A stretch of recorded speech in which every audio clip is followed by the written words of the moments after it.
राधे कृष्ण सभी को। स्वागत है आप सभी का करुणा भजन कीर्तन पर। मैं फिर से हाजिर हूँ आपके साथ एक नई वीडियो के साथ। अगर आपको आज की कहानी अच्छी लगे तो लाइक करें और कमेंट में ज़रूर बताएं। और अगर आप चैनल पर न्यू हो तो चैनल को सब्सक्राइब करें और बेल आइकन को ज़रूर प्रेस करें, जिससे आपको चैनल के नोटिफिकेशंस मिलते रहेंगे। Thank you. एक साहूकार और साहूकारनी थे। उनके कोई औलाद नहीं थी।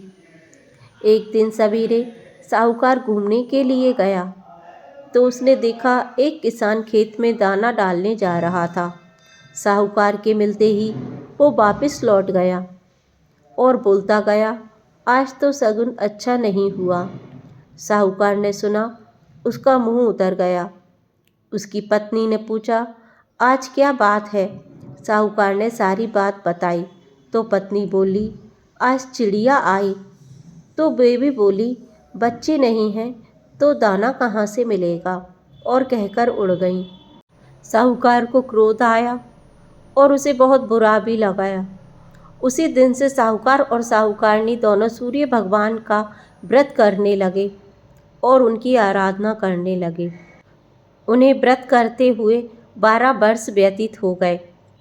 उनकी भक्ति से प्रसन्न होकर सूर्य देव प्रकट हुए और बोले, साहूकार, तेरे नसीब में बच्चा नहीं है, पर मेरे आशीर्वाद से तुझे एक कन्या होगी। वो हंसेगी तो हीरे मोती बिखरेंगे। उसने घर आकर पत्नी को भी बताया। 9 महीने बाद साहूकार के घर एक कन्या ने जन्म लिया। कन्या को नहलाने के लिए एक दाई आती थी। जब वो दाई उसे नहलाती तो बच्ची हंसती थी। उसके हंसते ही हीरे मोती गिरते थे। उन हीरे मोती को दाई लेकर चली जाती थी। 1.25 महीना ऐसे ही बीत गया। साहूकार की पत्नी दाई से बोली कि अब मैं खुद नहला दिया करूँगी। साहूकारनी बच्चे को नहलाने लगी। बच्ची हंसे तो हीरे मोती गिरते। तो वो समझ गई कि इस दाई ने तो खूब सारे हीरे मोती इकट्ठे कर लिए। अब साहूकारनी अपनी बच्ची को खुद ही नहलाती और इस बात का उसने किसी को पता नहीं चलने दिया। धीरे धीरे कर समय व्यतीत होता गया और लड़की 16 वर्ष की हुई तो माँ बाप ने सोचा, घर में तो बहुत धन है, हम ऐसा करते हैं कि घर जमाई रख लेते हैं। एक गरीब लड़का ढूंढा, उसके साथ लड़की का विवाह कर दिया। माँ दिन उगते ही बेटी को उठाने जाती और उसका मुंह देखती तो लड़की का पिता बोला, अपने बीच सुबह सुबह क्या काम?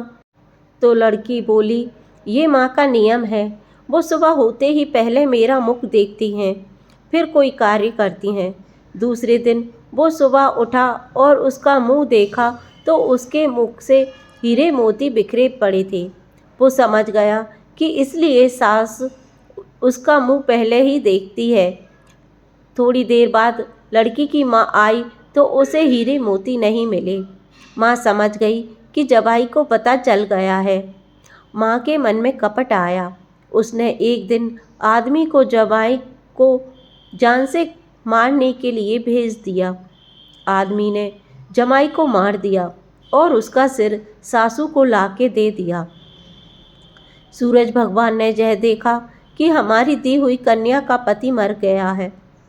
सूरज भगवान मानव का रूप धारण कर साहूकार और साहूकारनी के घर गए और उन्होंने उस कन्या के पति का सिर लगा दिया और अमृत के छींटे दिए तो वह उठकर बैठ गया।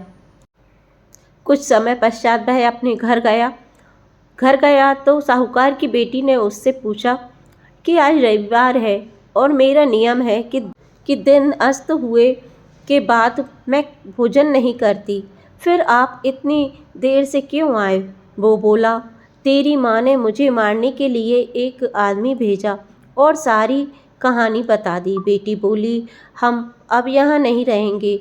जो माँ मेरे सुहाग छीन सकती है वो किस काम की? बेटी अपनी पति के साथ अपने घर में रहने लगी।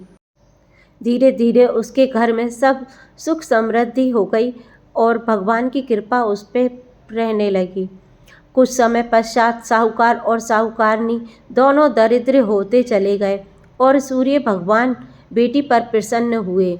उसी तरह भगवान उसकी बेटी पर प्रसन्न हो और सभी की मनोकामनाएं पूर्ण करें। बोले सूर्य भगवान की जय। अगर आपको वीडियो पसंद आई हो तो लाइक, शेयर और सब्सक्राइब करना ना भूलें। Thank you.